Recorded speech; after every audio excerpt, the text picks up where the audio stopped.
Hello, everyone. Welcome back to Eternal Midnight.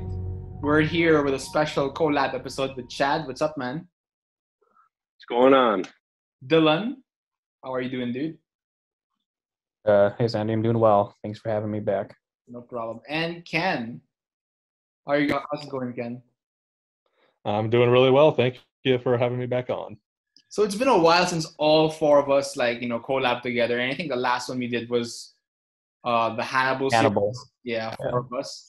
So right Yep. now we're gonna be doing a very special movie that came out just a week ago.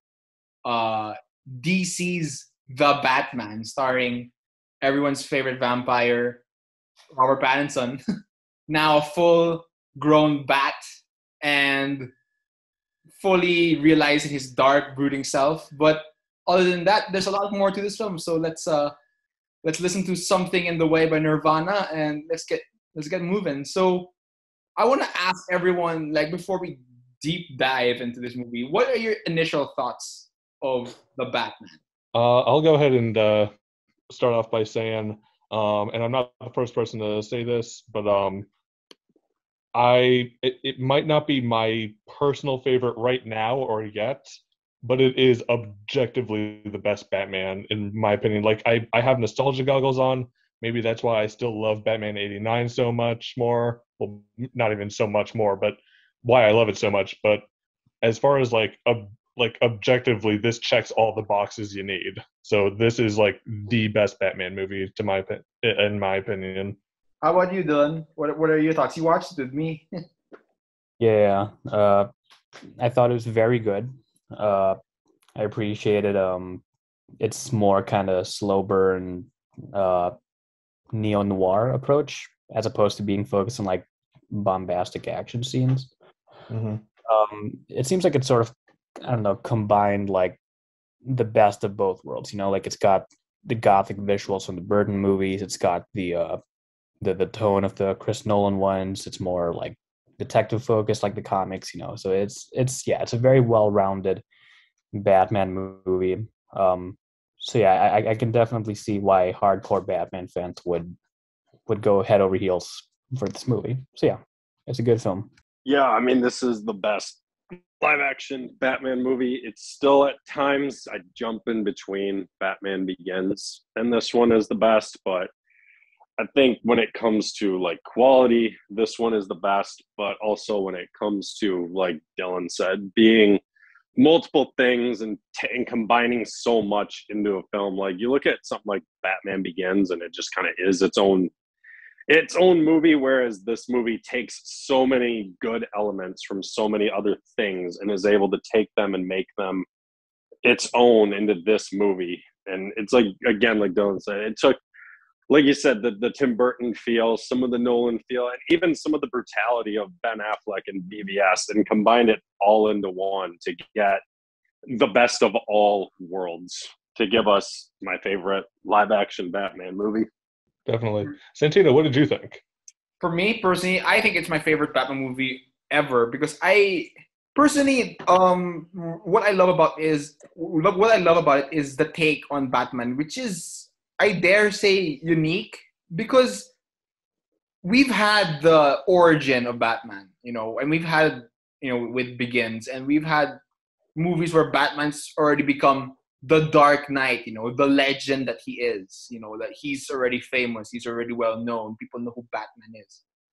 But Mm-hmm. we've never had something in the middle, which is what The Batman is for. The Batman is for a movie that shows when Batman's not exactly famous and he's not the Dark Knight, but he's already active. He's already been active for a while. My favorite moment actually one of my favorite moments in this movie is when people refer to Batman as Vengeance. Like he's not even known as the Batman yet. I think it's his name, his Batman name is only mentioned once in the film, and that's when Alfred says the killer left is for the Batman, which means only he Mm-hmm. knows that his actual name is Batman. But throughout this entire movie, Penguin, Catwoman, all these criminals, they call him Vengeance, which is a really great way to show that he's not yet the hero.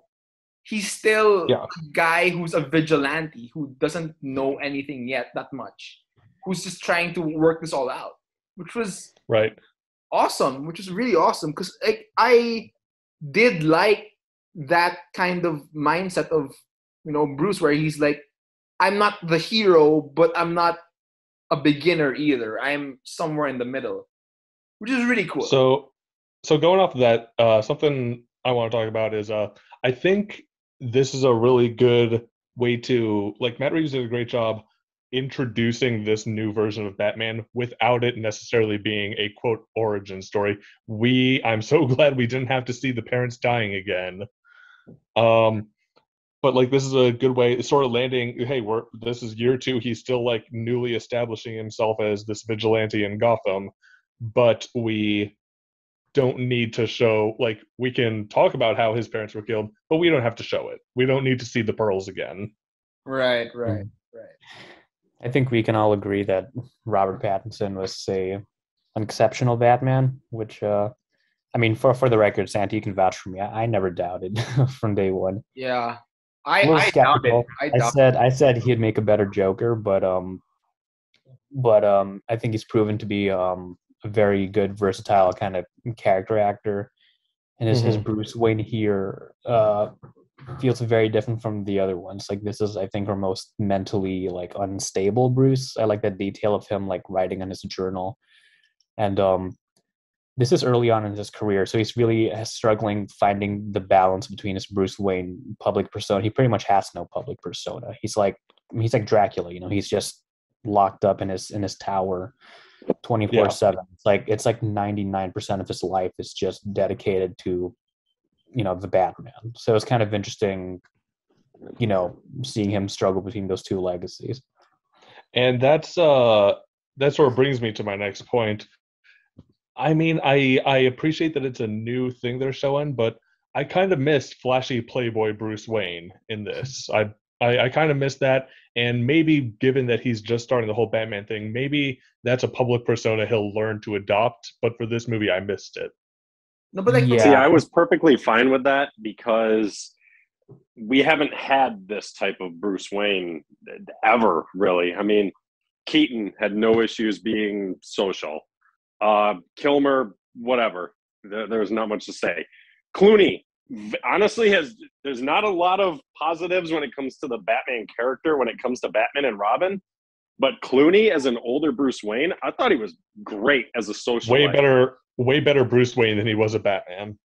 Exactly. Bale was what he was. Affleck as Bruce Wayne was probably the most heroic of all of them, rushing into a city at the end of Man of Steel. But he also was shown multiple occasions of running his company, going to public gatherings.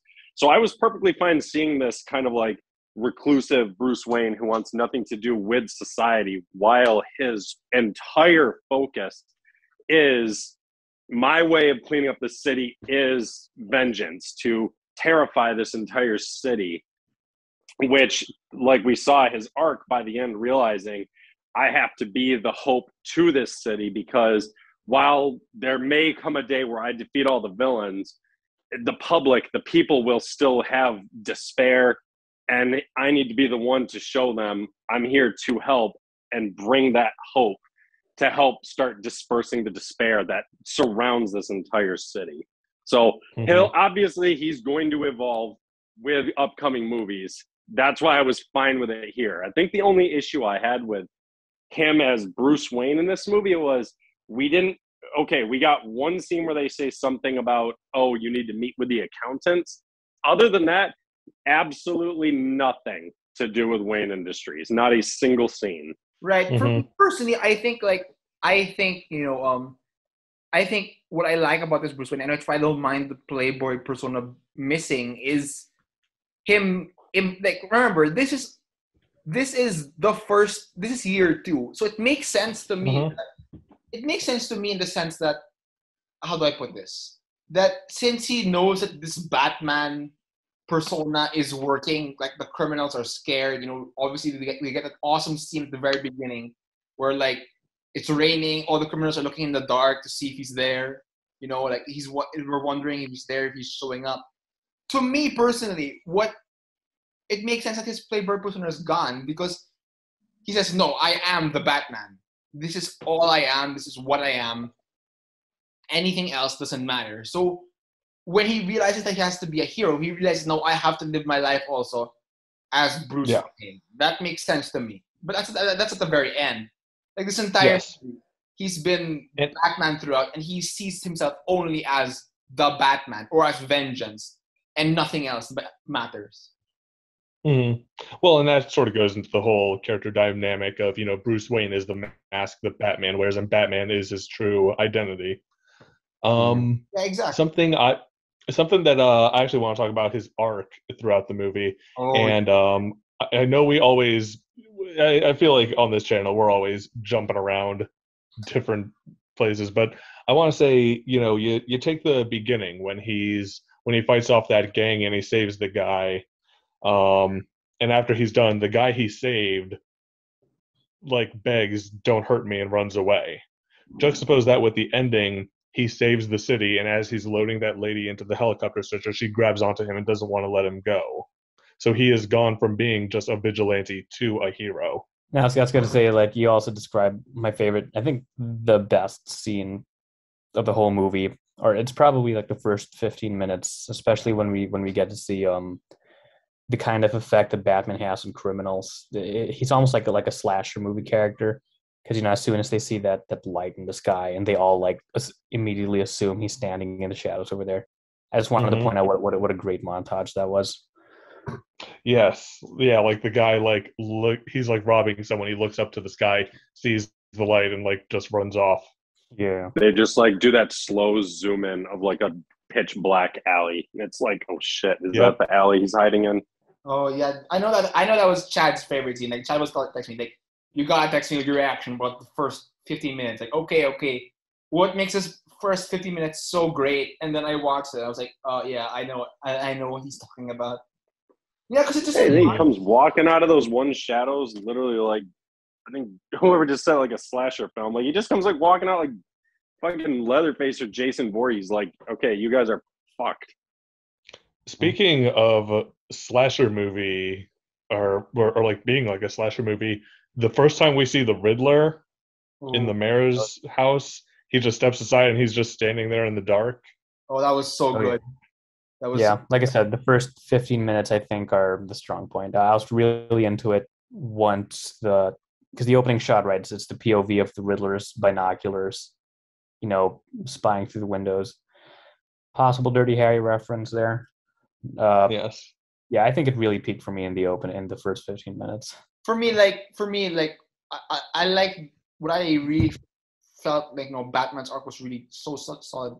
And I know there's a typical answer, but the flare scene at the very end really just symbolically represented who the Batman was. It was this entire movie, he was angry, he was vengeance, and he did it because he wanted to, make his parents proud. And then he found out that his dad also dipped his hands in corruption.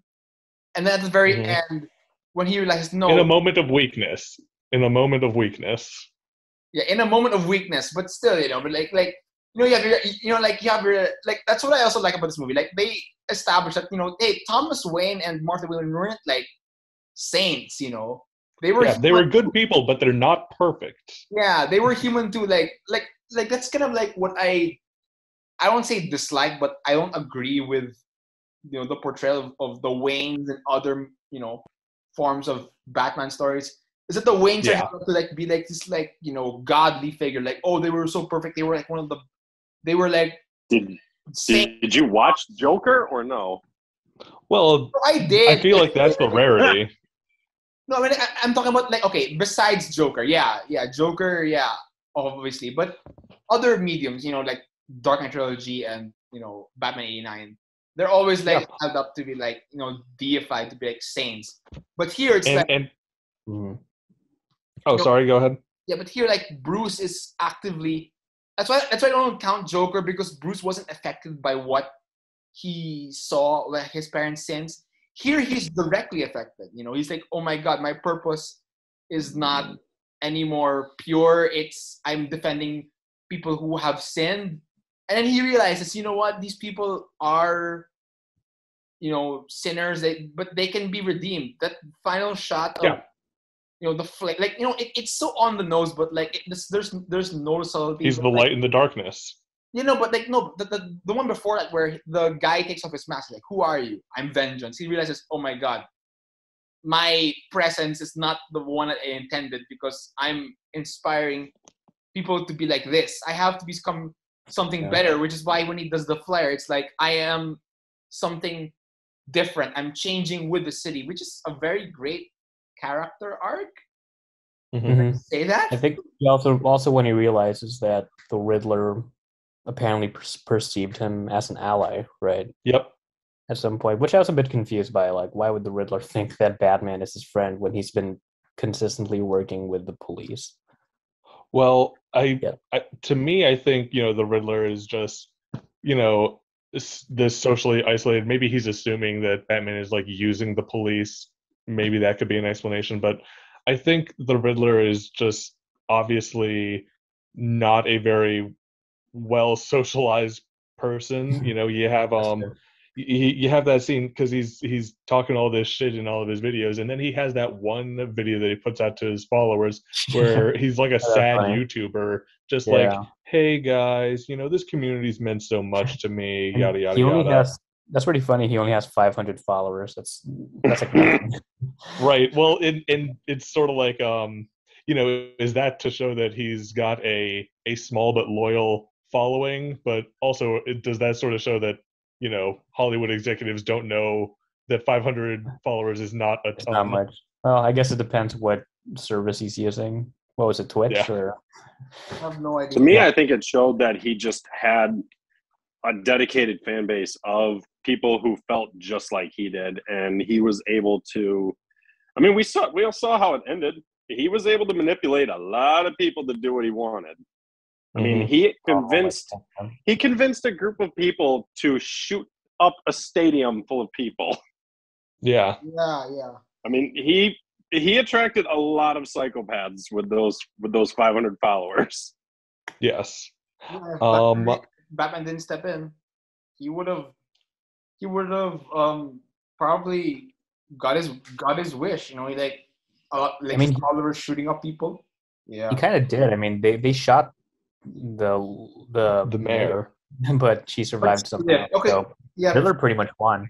Yeah, okay, that's fair. Okay, so let's since we're already like talking about the Riddler, let's talk about Paul Dano as the Riddler.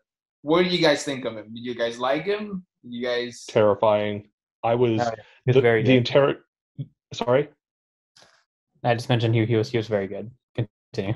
The interrogation scene where the plexiglass is separating them, and he's just like sort of having this freak out moment. It sort of goes to show like this person is not like okay, I don't want to like just use this word, but he seems like borderline autistic. Yes, probably. Yeah, probably. That's the feeling I got. Like when Batman starts berating him, saying he's a psychopath and he'll die alone, he's just like, no, this isn't what was supposed to happen. Yeah, that was so good. Like he was horrifying. I've heard a lot of comparisons between Riddler and Jigsaw. Like the kind of traps he says throughout the movie, and his self-righteous justifications for that. It did feel very Jigsaw, I thought. Oh, absolutely. Honestly, especially with the rat trap. Oh yeah. Oh yeah. Man. That was fucked, dude. That was like when I saw this could have been an R-rated movie easily. Mm-hmm. There's an R-rated cut. We all know there is. Oh yeah. You could feel that there was an R-rated film here. Did anyone else feel though that he was a lot more intimidating when they didn't show him? Oh yeah, like he's just sort of this presence looming over the city. I thought he was good, but when they showed him, I thought that I don't know. I think I kind of lost interest in him when they showed him in Arkham. Well, here's how I sort of took it: is sort of the way I thought about it is yeah, he's got this like very looming presence, like everyone's afraid of him and he's killing people. But then at the end of the day, what is he? He's this guy talking shit on the internet, and when you call these people out in real life, they're usually not as intimidating as you thought they were. Yeah, fair enough. Yeah, sounds like some people we know. But, Yeah. And I was thinking about the ending, like when he got caught. It's like, Dylan, you said something to me about it. Like, why did he get caught? As weird as it sounds, I don't think he was as smart as some people gave him credit for. I don't know if he intended to get caught or not. Yeah, he didn't have an escape plan or anything. So like at the end when he's like crying and all that, and was like why you flooded the city and you killed the mayor. I mean, well, you shot the mayor. I guess he didn't kill her, but I mean, I don't know if he intended to get caught or not, because remember, he only got caught because they were like, some lady just tipped us off that he went into the restaurant. well, Like he didn't. I don't feel like the breadcrumbs he left were as easy as the Joker did in The Dark Knight when he purposely got caught so he could infiltrate the police station. well, from what I understand, I think he got caught on purpose because he said it in his video. It was like, by now the pigs would have gotten to me. We're like, so you did. Oh yeah, So you planned Yeah. to get caught. I I still guess. don't know why he had to get caught without even an escape plan or anything. I still Right. don't. It was like it's sort of like the Joker in The Dark Knight got caught because it was part of his plan. Yeah, I feel like the Riddler got caught because he's just like, hey, it's already underway. Like getting caught wasn't necessary to his plan, but I guess he just didn't care. Or maybe, maybe he got caught because he knew he'd be high enough up that he wouldn't get trapped in the flood. Oh, maybe. Oh right, yeah, he said that. He said that I had this all planned out. Like we'd be safe here, so I assume that was the intention. Like, Yeah, or he that's could why. have not been in the city. I don't know. That part to me felt a little rushed. Because Mhm. yeah, Joker, yeah, he had to get caught. John Doe from Seven, he had to get caught. This guy, I Mhm. feel like it was just kind of an unnecessary like, gotcha, Batman moment. Yeah. I do. It has one of my favorite Riddler. The Riddler has one of my favorite quotes in the movie, and Which is Mhm. and it is this. He said, "When this whole city." I'm paraphrasing because I only saw the movie once. I'll see the movie again this weekend. But he said, "When this whole city is drowning." No, sorry. For our entire lives, the people, the rich and powerful, we've always looked up, saying, "Why them?" But when this whole city is drowning in the sins of Gotham, in their last moments, they will think, "Why us?" I was like, "Damn, that is Yeah. really good." Because I mean, honestly, even as fucked up as he was, I do get the motivation. I really do. I really Oh do. yeah. Well, no. The most interesting villains are those that like you can understand where they're coming from. Oh yeah, right. It's like, I even got a little bit of a Joker vibe from Riddler himself, like that. He was his whole thing about hating Bruce Wayne, which that was a great scene where it's like you thought he'd figured out Oh who right, Batman yeah. was, yeah. and then he Yes. flips it and he's like, "Poor Bruce Wayne alone in his tower. What about the rest of us orphans?" Yeah, and he's just sort of like there, and all people talked about was poor Bruce Wayne, the orphan. He's not an orphan. An orphan is 30 kids in a room and children dying. That Yeah, whole thing. and it's funny because Dylan and I are watching the movie together, and I straight up looked at it and I was like, does he know that he's Batman? And Dylan's like, I don't know. Yeah, I was convinced, I but was yeah, then they convinced. pulled the rug from under you. Yeah, I was convinced that he knew that Bruce Wayne was Batman. I was like, fuck. And I love what Chad said. Like we were talking like off air. Chad was like, one facial twitch, one movement of his eyes that indicated that he knows that Bruce Wayne is Batman. Then he's done. Then that's already like game over. Yeah. So, and I love the fact that honestly, the Riddler basically mostly won. He flooded the city. I mean, like Batman couldn't stop that. Which just shows, which I love. It just shows that Batman, he has a lot to do to become the hero. he's not there yet, but he's getting there. You know what I mean? Now that we're Mhm. back to Batman, I do want to say I agree with what Dylan was saying earlier about just the whole detective mode of this movie, and I'll say this: this might be the only superhero movie I can think of in which, yeah, the action scenes are really fun and action packed, but they're honestly the less interesting parts. The most interesting part of this movie is the detective work he's doing. Mhm. Oh yeah, yeah. Yeah. I Like, went to this movie with no spoilers, so I was like following Batman to like trying to figure out what the hell was happening. Sorry, Dylan, you were gonna say something? I was gonna say it felt very like David Fincher-esque, mainly Seven and absolutely. Zodiac. Even a little bit of Girl with the Dragon Tattoo. I don't know. Some shots kind of reminded me of whatever. It reminded me of that movie. I was gonna say that also the city here, Gotham, has like very much its own personality. It Oh yeah. it kind of feels like an extension of, because Joker in that movie, Gotham there was very clearly supposed to be like late 70s, early 80s New York.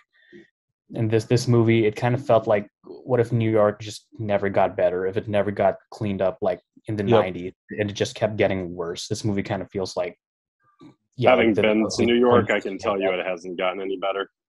I mean, it got better for a bit, didn't it? Like in the 90s, No. and then it just got shitty again. All right. Well, I assume. New York's when I went there, New York was a dump. My life was threatened twice. I don't ever want to go back. Your life was threatened in New Oh York? wow. Yeah, I bumped into some guy and he told me he'd kill me if I didn't get away from him. Jesus. I Damn. It's not a fun city to go to. I It's went really there. not. I don't know why they advertise it as like such this, like, oh, New York, it's such an amazing place. It's really not. It's dirty. There's homeless people all over the place. It's not that great. I know none of you have been, but Philly is a great city to go to. Really? Oh yeah. Or that? Okay. Yeah. Wait, back to the movie. Anyways, sorry. Yeah, so back to the movie. So yeah, let's talk about aside from Batman Riddler, we haven't even talked about like the other characters. Well, okay. Oh, God bless you. Thank you. But actually, now that you bring that up, Santino, I do want to say, and this will get us talking about another character. Yeah, But even though I said that the action scenes are less interesting than the detective work, oh yeah. Oh, holy shit, that car chase scene with the penguin oh. Okay, I was is I was amazed. In fact, we were laughing was because so intense. Dylan and I were like, did the car just buffer? Oh yeah. Oh yeah, the car just stalled out. That's what I thought. When he's like revving up the engine, like to scare, Yeah. it just dies out for like, I have no idea if it stalled or what, but I assume it would because it's like a prototype vehicle. Yeah, but even though it's a prototype, I love this design of the Batmobile. Oh yeah, this muscle car with an afterburner. Yeah. So what Yeah. do you think of the car chase, Chad? That was a great chase. Oh, Chad. Yeah, go ahead. What do you think? Yeah, that was when the Batman theme like swelled when he was chasing him. It was like, yes, this is what we've been missing. We need this because Yeah, and it's not when they're driving on the wrong side of the highway. Oh, that was great because we haven't gotten like the Batmobile hasn't been a car since the '60s. Yeah. Like I wouldn't call the Burton and I wouldn't really. I mean, they're car shaped, but Burton and Schumacher, I don't know. I wouldn't really call those cars. They were toys. Yeah. Yes. Yes. And then Nolan's Bale and Tumbler was Affleck. a tank. I would say Bale and Affleck both got tanks. Yeah, this is a straight up car. Mm-hmm. I think that because the action scene is like so like bombastic that it kind of makes up for the general lack of action in the movie, because they cost like a massive pile up. That's like 30 people dead with that one explosion. And no Oh, yeah. cops anywhere. Yeah. We're a And city that always has helicopters flying around. Not a single helicopter during all of that. Yeah. And that moment when the big truck explosion goes on and Penguin is just like, I got you, you freaking psycho, and then the Batmobile just booms through the burst of flame. Oh, that was so sexy. That was so sexy. So good. So Wow. fucking good. Fuck. I mean, like, that was something else. I could not even like. Since you mentioned Penguin, I just want to bring up that is easily my favorite like performance in the movie. Colin Farrell is doing like his best Robert De Niro impression. Like Oh Robert yeah. De Niro, Oh Untouchables. yeah. His makeup looks a lot like him. It was almost uncanny. It's like if a Batman movie took place in the 80s and he had a penguin, like, yeah, sure, they would get Robert De Niro to do it. Oh yeah. And I love This it was because I remember. Oh, go ahead. No, Ken, go no. ahead. You go ahead.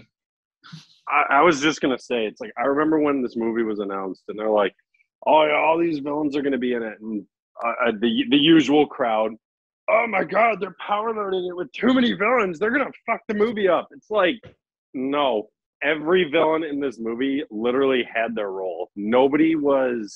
Like, nobody was shoehorned in at all. Everyone Not had at their all. purpose of being here. This wasn't just like, oh, like, okay, everyone knows I like the movie, but this wasn't like just randomly having Rhino when they in TASM2. Like Yeah. Penguin, Catwoman, Riddler, all Falcone, everyone was there for a purpose. They all had their roles to play. Some of them we'll explore later, some we won't. So it's Yep. just it was all handled very smartly and very correctly, I believe. And Yep. And now that go oh, ahead. yeah, so you go first, Ken. You go first. Okay. Well, two things I want to say real quick. First of all, the makeup job on Colin Farrell, everyone has praised, but to me, that's not even half of how he transformed into this role. He was fucking perfect as the It Penguin. was like the opposite of Cruise in Tropic Thunder, where it's like when you know it's Tom Cruise, you can hear his voice, you know it's him. Here, Mhm. if no one ever told me Colin Farrell played the Penguin, it's not possible. I think that anyone could have guessed it. I would have Yeah. assumed it was just a fat, ugly man. Right. But following up from that, now that I think definitely in the sequel, now that Falcone is gone, I think Penguin is going to be the new crime Oh lord. yeah, for real. And Well, you know what personally, I want to see what's his face because this whole movie we heard the name Maroni. How many Maroni. times? like so. I have a feeling at some point they're gonna because remember how they were talking the whole film like everything was to get him behind bars. I have a feeling he'll get out. I could see this at some point in some movie. I see him getting out and him and Penguin like going to war for the city and Batman being stuck in between the two. Well, and if you bring Maroni in, let's just point out that the DA in this movie died, so Gotham's going to need a new DA. So Yep. Right. if Harvey Dent will Dent show shows up at up, some point. Harvey and Dent. canonically, Oh my God. Please, and Harvey Dent in the sequel. and canonically in the comics, Maroni is the one who scars Harvey Dent. So I can see that happening. Mm-hmm. Right. Oh my God. Oh, that's perfect. I just wanted to comment real quick. I was like on the fence about Colin Farrell as a Penguin. I was like, I'm not sure if this is gonna work. But the minute that his Batman started beating up people in the club, and Penguin stretched out his like fat hand, and he's like, "They call me Oz." I was like, "Yep, that's him. That's the Penguin right there. I have no complaints." Absolutely. And I love that even Penguin like he fucking took a submachine gun and was like, "Hey, Vengeance, come out here!" I was like, "Oh, beautiful, beautiful." Yeah, it's nice to get like this proper cinematic adaptation. I mean, as much as I love Danny DeVito's Penguin, his Penguin's just like a monster, whereas this Penguin, like in the comics, he's sort of like he's like a businessman. He's Yeah, not he's a crime boss.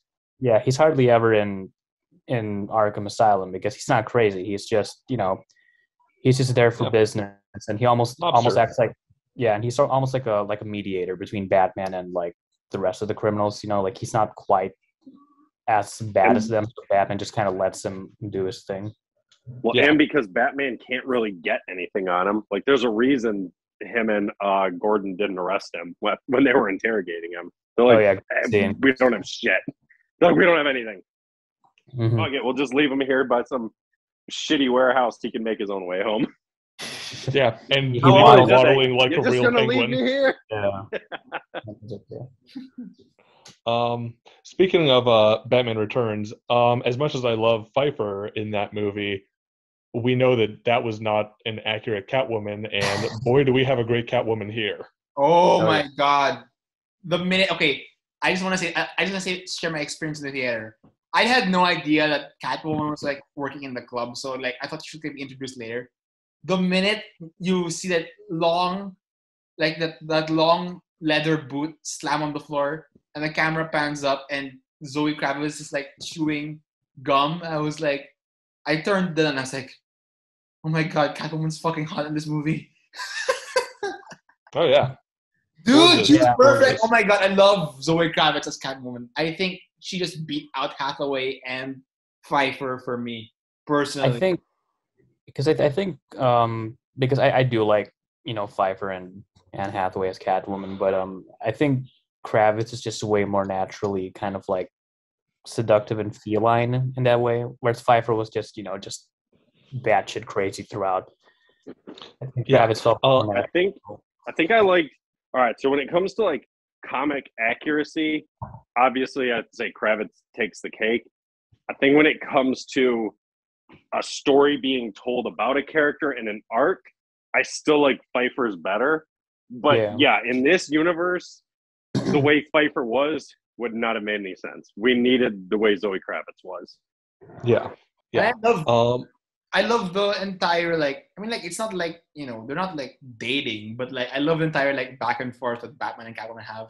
And speaking of which, I got to see a really cool Batman gadget. I'm glad Chad didn't spoil for me because it was so cool when Batman had those eye recorder things. I was like, that is awesome because we've seen Bat gadgets before. Like we've seen grappling hooks and batarangs and smoke bombs. Oh yeah. But this is the first time I've seen like Batman have like an eye recorder device that can like pinpoint, you know, faces And and from crowds. I was like, awesome. That was too awesome. yeah, that was a really cool new gadget that we'd never seen before. Oh, that was awesome. I cannot like express how glad I saw it and I wasn't spoiled. Like it was so cool to see for the first time. Insane. Absolutely. I was also I was surprised by how big a role Falcone played because he was Oh, barely in the trailer. So I assumed, okay, I mean, I love Torturo and all, but he's probably just gonna be a cameo. But no, like you really got a good sense of how just evil and how powerful he is, and I Oh yeah, really like the interactions with Catwoman. the story almost like centers solely around him. Like he's the real MacGuffin of the movie. oh no! Can we talk about how awesome John Turturro as Falcone was? Like, Yes, I got strong Al Pacino vibes from him. oh, Yes, absolutely. no, I love it when Batman, oh sorry, no, Bruce and Falcone were at the table, and Falcone was like, "Your father told me to put the fear of God in his eyes." I was like, "Oh my God, this is too good! This is too good! This is such a too good of a film. I Oh cannot. yeah. It's perfect." And and just that moment of for me it's like when Bruce like first enters his room there and Falcone is just like he just says, "Hey, I thought I'd see you, kid." Like you can tell like yeah, he's a scummy criminal, but it's like he has his own sense of like, "Hey, let me ease this kid's worries or something." But Hmm. I don't know. Oh, and also to tie it with Zoe Kravitz character. Real quickly, I do want to say I also think this is probably the best movie that really captures the chemistry between Batman and Catwoman. Yes, Oh yeah, that was so good. Yeah, Like 'cause I didn't really get that much chemistry from Hathaway and Bale in The Dark Knight no, Rises. That's because yeah, there was none. yeah, no. That's definitely one of the many weak points to that movie. I think Pfeiffer and Keaton had a good amount, but I think Ooh, Pattinson and easily. Kravitz, Pattinson and Kravitz have it the best. But the scene I also want to bring up that involves Falcone is when she's about to kill him, and Batman tries to stop her, and she says he needs to pay, and he tells her, "But you don't have to." Oh, that was so good. That was so good. They handled the Batman doesn't murder or condone murder so much better in this than they did the Nolan trilogy. I thought Yes, they ham-fisted that into you so hard in the Nolan trilogy. I'm not a murderer. I don't kill people. No, murder's wrong. It's like, yeah, we get it. You don't kill people. Here, it was like very subtle, and the scenes he mentioned it made complete sense. it was show don't tell. Yep. For And me, the scenes they did tell were extremely well done. Like you just said, ripping the gun out of her hand, telling her no, You're not the one to do this. It was, so much better than I'm not a murderer. No, and also personally, my favorite moment involving Falcone was when Batman breaks into his fortress in the club, and like he cuts out all the power, and then you can see just Batman's silhouette from the muzzle flashes of the machine guns. Oh, so fucking cool. That was so cool. Like Dude, speaking of the cutting the power thing, something else I liked about that scene was he was like wearing a shitload of clothes over him. I'm like, thank you. Batman's suit does not fit under regular clothes. Yeah, no, too bulky. Okay, so another great action scene I want to point out is when he's running out of the GCPD and he zip lines up to the top and he's about to make the jump, but you can tell he's never done this before. I'm so happy. He sees the drop. I'm so happy. Puts on like that bat cape that it's like this cloth that hardens into a cape. No, it's an actual like wingsuit. It's an actual. Yeah, it's like a flying squirrel parachute suit, which is so great because I always admired the Nolan movies for being the most real. Move over. This is the most real Batman movie. Yeah, and also regarding that, he doesn't have the cape that like turns into like a firm like gliding thing. But I think this movie leaves open the possibility that he could get something better than that because I'm guessing he hasn't met Lucius Fox yet. Yeah, we have the opportunity that he could in the future. Even though I'm not gonna lie, when he crashed, he should have had quite a few broken bones. He crashed hard into that truck. He's pretty much indestructible throughout the movie, which he was like gunned down by like giant assault rifles, and he was fine. Yeah, he just took one shot of whatever that was, adrenaline or venom, I don't know, and then he's Look, that suit. Yeah, and that suit may be bulletproof, but you're still gonna be slowed down if you're hit point blank with a shotgun. And he took a bomb to space. He took a whole bomb to space. Both him and Alfred, and they're both fine. That was probably the dumbest scene for this version of Bruce. He saw the countdown. I mean, I'm sorry. If he wanted to do the humanitarian thing, be there for that guy as he was about to die, fine. But when it gets to 5, dude, you need to run. This is a bomb. You didn't move at all. He was in just a vulnerable position as Peter Sarsgaard. He was like the same distance from the bomb, and yet somehow like nothing. I went kablooey, and he just flew backwards. I love Chad's comment. When it gets to 5, you better run. Yeah, go. You're not going to be able to stop this. It's too late. Go. Great scene otherwise. Yeah, great scene. And I really love in that scene where, like, he tells me, he's just like, hey, you're about to definitely die if you don't speak up. And he's just like, no, they're going to take out me. They're going to take out my family. I'd rather just die. Mm-hmm. Batman should be like, okay, I'll go then. Yeah. Now, I will say, he is too durable, but one thing I do like is this Batman is the most fallible that we've seen. Like, and any other one, when they're like taking on like a huge group of thugs and they're fighting off, they're not going to get a scratch on him. Whereas, he's in year 2. He's fighting off a huge group of guys. He's going to take them all down, but they're going to get a few good hits in. Oh yeah, Affleck got quite a few hits on him in that warehouse fight, didn't he? He got stabbed. Yeah. Okay. I believe he did. I mean, this is the same guy who did take on Superman, so I get what you're saying. Yeah. He beat Superman. No, also like I love how Batman was indestructible here, but he got his ass kicked a bit, Yeah. One person we haven't mentioned, Jeffrey Wright is Gordon. Oh yeah. Solid Gordon.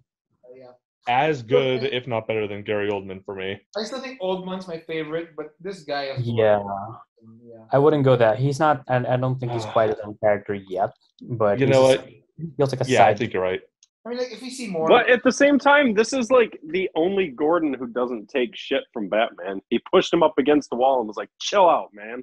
Yeah. And he actually got him to calm down. Yeah, and that moment when he decks him in later, he's just like, "You could have pulled back that punch." I did. See, again, this is another example of them taking something that was done in another movie and doing it so much better. Like, I almost got the vibes like they were trying to do the Joseph Gordon-Levitt work with Batman trash from Rises, and it's like, yeah, that failed when you're trying to do that. This was like when it came to the only real scene, it felt like Oldman and Batman really worked together in the that trilogy really was the end of Begins. Whereas this, they were like side by side, really working together, ground level together, quite a bit of the movie. Yeah. Oh yeah. And I love the the comments of Gordon, like when he sees the thumb drive, like, oh, this guy's hilarious. Oh yeah. You know, this movie is so dark and grim, but they give good funny moments in, and often it's dark humor. Yeah, yeah, it was really solid. Like Thumb drive. That was a neat thumb laugh. drive, like, oh yeah, I couldn't help but laugh. I mean, like it was fucked up, but like I laughed. Oh yeah. So So, I mean, we've been like nonstop praising the movie, and rightfully so. But do we have any flaws? Have we spotted anything wrong with it? I mean, okay, Like I said before, Dylan, if you don't mind, before we do that, there was something we had in our group chat that if you would like to take the spotlight for a few minutes, how many references did you see in this film, and what comics were they related to? oh yeah, you can answer that. I mean, Oh yeah. I can also answer that. Like, Go ahead, Sandy. I'll just see if I can add anything on, but you can start. well, for me, like the most obvious one were the obvious two were Catwoman and Catwoman being the daughter of Falcone. Like spoiler alert, but like come on, we've been talking spoilers for like an hour already. Like Catwoman being the daughter of Falcone was from Batman Dark Victory. If I remember correctly, Dylan let me that comic, so I know that. Yes, that was introduced there, I believe. Yeah. Catwoman, like being the daughter of Falcone, was in Batman Dark Victory, and a lot of references to the Long Halloween. Like the movie starts on Halloween. There's a killer leaving clues. It's a direct conversation in the funeral scene where Batman, no, not Batman, but Bruce Wayne and Falcone like talks about how, oh, when I was hit by opposing fire, I was on the table and this boy watched his father and his butler patch me up. You know, that's straight up from the Long Halloween. And references to Seven. That is a reference. The entire like Riddler's apartment with his diaries and James Gordon reading out what the Riddler's thinking. That is straight up from Seven. So that's what I caught. What did you capture? I believe I mean, this is probably intentional. When they're looking up like the files and that the dead reporter, his name is Elliot, or like his last name is Elliot. Possible reference to Hush. In fact, it even says Hush at one point. One Riddler the word Hush. So I don't know. They talk about how that guy was killed, and I assumed like the Riddler would be like the dude's like orphan. He would be the dead reporter's orphan, which he wasn't. But I think that kind of leaves like a motivation for Hush when they eventually adapt the character. Yeah, and I don't know. I mean, just the whole plot of all of Gotham's elites being, like secretly like an organized crime. I mean, that's kind of like Court of Owls, and I think Matt Reeves even expressed interest in doing a Court of Owls kind of storyline. I'm very interested in that. Yeah, yeah, because this world, it's not like it is grounded, but there's like some like comic booky elements. So I think it'll fit because a Court of Owls in like a Nolan movie would just be kind of silly. I think it'll fit better in this universe. Yeah, those are the main comic references. Oh, and No Man's Land, because at the end, Gotham's flooded, and they have like the National Guard coming in. So I think that could lead to like a No Man's Land type sequel. That'd be awesome. I want to see that. I mean, we kind of got that with Rises, but maybe done better. Yeah. Maybe just done a little better. Yeah. All right. Yeah. So, and I also in terms of references, I think Catwoman's theme sounds a lot like Chinatown. Just in general. Go back and listen to it. Oh well, we know Riddler's theme was Ave Maria. Oh yeah, right. So Dylan, you mentioned some possible flaws we could find in this. Really, my only two are like I said, I would have liked to see flashy Playboy Bruce, but we can see that in the future, and it wasn't totally necessary. And I understand in this story, maybe it wasn't 100% necessary. My only other thing, and I really don't know how to fix this. So I was never bored during the whole movie, but still, it sounds contradictory. I was never bored, but it still felt long. But at the same time, I don't know where I would cut anything. Like in The Dark Knight, it feels long. I feel you could have cut out the trip over to Hong Kong. I don't think that was totally necessary. Here, I don't know what you could cut out, but so I don't even know how to fix this. But I was never bored. Still, sort of felt long. I mean, personally, I I have the same mindset. I don't know. Like it was a long movie. I felt okay. I was really engaged the entire time, but I still felt the length. I don't know where we could have cut it. Really, I don't. I have no idea where. So, but I agree with Ken on that sentiment. Yeah, it was long. I think, like, yeah, I wasn't bored. Actually, I don't think I even checked my clock until like after the Riddler gets caught. I'm like, oh, we're still 30 minutes left. Okay, and then I don't know. I feel like the climax. I think that was my only. It's not even a major problem, but I thought it was like kind of lacking in stakes because Batman is, well, like I said, he's indestructible. He's been shot like dozens of times, and he had a bomb blow up in his face, and now his his his primary antagonists are a bunch of internet trolls with guns, and so I didn't feel the tension there. And then, so I was wondering, like, where's the tension coming from?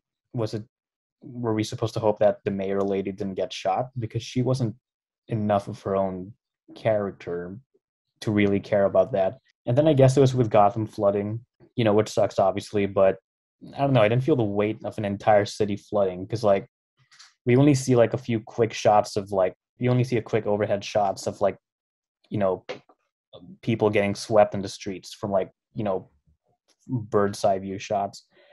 It didn't feel as impactful as say in The Dark Knight when the Joker rigs the two boats with explosives. Like we actually the movie puts us in the position of the characters. We actually see their reactions. We see them debating who to blow up. So we actually feel, if in that movie they just showed like a wide shot of the boat and the Joker announcing that he's going to blow them up and they just never showed the people affected by it, then it wouldn't have been nearly as intense. So yeah, I feel like the climax kind of, because the movie was so good up to that point, like the climax, not terrible, but it was a little underwhelming, I thought. Here's my view on it. If it sounds like I'm reaching, then obviously all opinions are, just that, opinions. My way of viewing it was the flood. Well, like we said, Riddler essentially kind of won. I think the flood was meant to drive up, like we said, the despair even more, cause the physical damage, kill as many people as possible. But at the same time, I think it was meant to enrage Batman and drive him even more, to be more violent. Whereas what Riddler did the exact opposite. It turned Batman into the hero he was meant to be.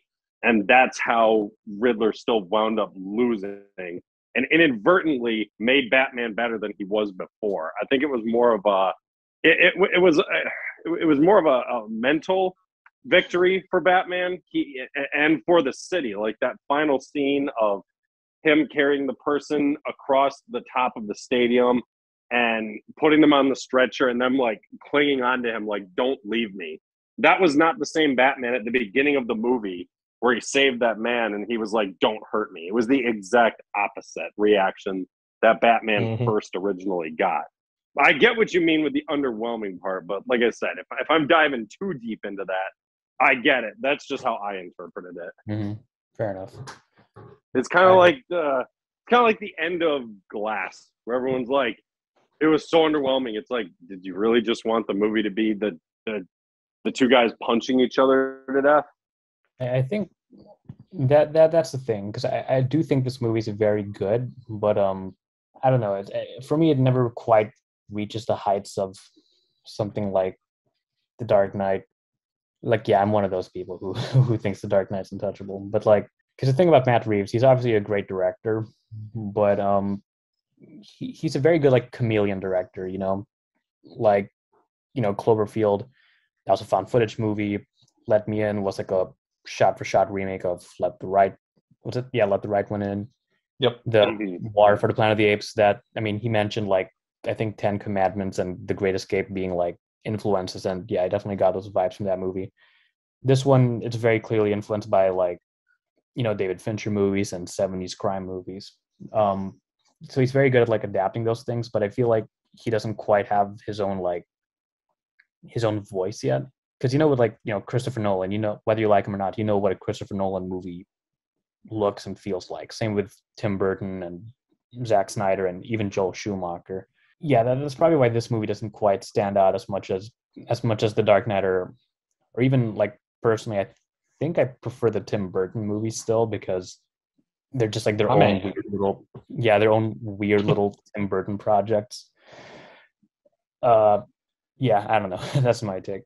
No, you're good. Hey, but it's like you said. I mean, it is personal preference, but yeah, when it comes to Burton, I mean, he's got a style that nobody has replicated yet, and every director has basically created their own world, and I think they all Yep. have their own distinctions to them. I will agree with you on that. I do agree. Reeves doesn't feel like he's found his own exact quote unquote voice yet. His own like stamp of this is a Matt Reeves film, kind of like with Snyder. This is a Snyder film. This is a Nolan film. But Mm-hmm. I think maybe if he listens to like that criticism like that, and in interviews he seems like the type of man who, if you say, hey man, I loved 90% of this film, here's the 10% I would have worked on, he seems like the kind of guy who would look at somebody with credibility who would say that and be like, all right, tell me what is that 10%. And he seems like the kind of guy who will be like, I want the next movie to be better, so I need to take what people didn't like and I need to work on it. Whereas it feels like the Dark Knight trilogy just got worse and worse as it went on, because Batman Begins was the best, then Dark Knight, then Rises. But here, they could do the opposite. They could just keep getting better and better as they go on. Yeah, I put this about on par. Okay, because obviously I prefer The Dark Knight. That's my favorite one, but I'd put this on par with Batman Begins. So that means I think this could potentially have a Dark Knight tier sequel. So yeah, there's a lot of room for sure. Well, that being the case, let's go ahead and mention yeah. the unnamed Arkham inmate. Oh, sure. Oh yeah. Unnamed. I'll be honest, I'm excited, cautiously, but at the same time, it felt a little shoehorned in, I guess. It felt like it could have made a good post-credit scene. Yes. That would have made more sense. Yeah, it felt very like CW, like TV cliffhanger. I don't know. I mean, As However, long as Joker is not a main villain, I don't need or want him to be a main villain again. He's been the main villain enough. I've actually heard two things I actually want to say. So one thing sort of going off of that, and I think it might be kind of cool, is what if they Hannibal Lectered him and made him like he's an inmate that Batman has to go and interrogate in order to like understand how a psychopath thinks. Oh, that would be so cool. There is a rumored deleted scene of that, actually. Yeah. So cool. That would be amazing in the next movie. That would be, just leave him in Arkham. Seriously, don't ever let him out. I don't need this Joker. I don't need another Joker running around. There's plenty of other villains that I want to see them like adapt and do different versions of that we've never seen before. We don't need Joker again. I still want a live action movie with Mad Hatter. That's what I was just about to say. I was going to be like, he's a grounded one that they could easily, that I could see them doing. Yes. And who's another grounded villain that they can put in this? Who's that? Scarecrow. Hell yeah. Yeah, I mean, I've actually heard got shafted in the Nolan trilogy, so I feel like I know. Since Matt Reeves is a good horror director, like, because it's drugs, the drops. I can easily see in the next one. There'd be like I think I've heard some people say that like the quote the drops, the drugs that all the cops and politicians were taking could tie into Scarecrow. Oh, perfect. That would be solid as hell. That would make this Reeves universe 10 times better. Give me Scarecrow. Give me the Court of Owls, dude. That can be like the finale for like this trilogy if Matt Reeves makes. Like the trilogy ends with like the Court of Owls, and you can make it a two-parter. Like Batman discovers the Court of Owls, and then the next movie it's the invasion of the Court of Owls. Oh, that'd be perfect. And maybe this is too campy, but I think Clayface would work in this universe. No. This feels No, too not real. in the I'd slightest. be interested because No, this that's is an Affleck villain. it's clearly taking like a more horror approach. So I would like it if they had more horror, even if it's just like Mad Hatter or Man-Bat. or Mr. Pig, or I don't know who else is there. Like Clayface, Poison Ivy. Those are Affleck villains. Those are I don't know, but big, flashy special effects, shitloads of superpowers. Like this is with the way he was in this. I mean, he's basically a god. He probably could take on Poison Ivy with one hand tied behind his back and win, but it's like a villainess that can control plants. No, that would not fit into this world at all. And honestly, Clayface really wouldn't either. Yeah, this is too grounded in reality, I think. I wouldn't be too sure because I think Reeves mentioned wanting to do Mr. Freeze in the future. Okay. So I wouldn't that can see work. that either. I think there's paths for this to get more weird and more. Personally, when it comes to Mr. Freeze, I'd rather see them do like a Joker-esque movie based on just Mr. Freeze. I think that would be far more interesting, but that's just me. Yeah. Well, the other thing I want to say about Joker is I actually heard an interview with Matt Reeves, and he was talking about what his vision of the Joker would be, because he said he doesn't want to do the super comic book accurate thing where he falls into the vat of chemicals. He doesn't want to do the Dark Knight thing where he just has a Glasgow smile carved into his face. And he doesn't want to do the Joaquin Phoenix thing. He said he's thought about, because there is like a medical condition that like forces you to keep smiling, like to like permanently have a permanent grin on your face.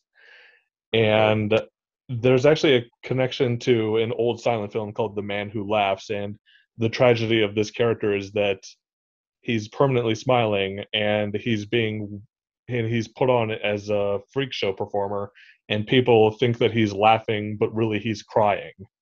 And he would like to like delve into that with the Joker, and if he's just got this permanent grin on his face, and he's looked at weirdly by people and he's mocked all his life, and eventually he just snaps. Yeah, that would be very interesting. I'd also like to see him do the New 52 Joker where he's like wearing his own face, Oh yeah, that's what he looked like in the. He looked a little scarred. That brief shot of his smile, his face just looked all jacked up. Like, I'm glad the way they showed it, but it's like he looked fucked up from the brief glimpses we got when he moved into the light. And plus, Barry Keoghan, I think, he's a good actor. I don't know about Joker material, but I mean, hey, they made it work for Pattinson, so I'm sure Barry Keoghan has the potential for sure. Oh, and can we just talk about real quick my favorite scene in the movie, aside from the flare scene? It's the very final shot, the ending, when Batman and Catwoman part ways, and Batman looks at Catwoman through the rearview mirror, sees her disappearing in the mist, and like that was his chance for a normal life. He looks forward, the music swells, that ends. Oh, perfect. Probably my favorite ending in a Batman movie ever. Dragon Tattoo kind of did that already, but yeah, it was good. Have you guys seen Girl with the Dragon Tattoo? I have not. I have not. Okay, well, the ending, let's just say the ending shot is very similar to this one. So, anything else you guys want to talk about? I think we covered just about all of it. Yeah, I think so. So I guess that's it. I mean, like, this movie has been out for a week, so that's why we have spoilers already. So that closes out the Batman review. So I want to thank Ken and Dylan for joining us, because this was really fun to talk about. It was nice having this 4-way discussion on the Batman, and I think we all agree that everyone liked it. So I guess that's it. I'm Santino signing off. I'm Ken. Take it easy. I'm Dylan. Until next time. Have a good night. All right, bye guys.